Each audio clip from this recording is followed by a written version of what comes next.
So dahil dyan, pumunta na tayo sa mga common questions or FAQs dito, no? So first common question na nare-receive namin, maaari ka bang lumipat kahit na ilang buwan ka pa lang sa trabaho mo or dito sa Czech Republic? Answer, by law, according to the Ministry of Interior, you have to be at least 6 months minimum before you will be able to change of employment. So meaning to say, kailangan nagtatrabaho ka na dito ng 6 months upon receiving the first card para ma-allow ang change of employment mo. Otherwise, hindi nila tatanggapin yung change of employment if any case man ilang buwan ka pala.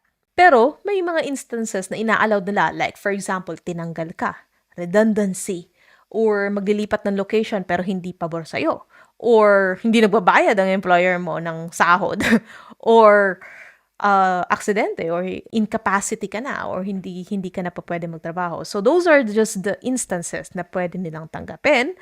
But most likely, you have to be at least 6 months upon receiving the card. Okay?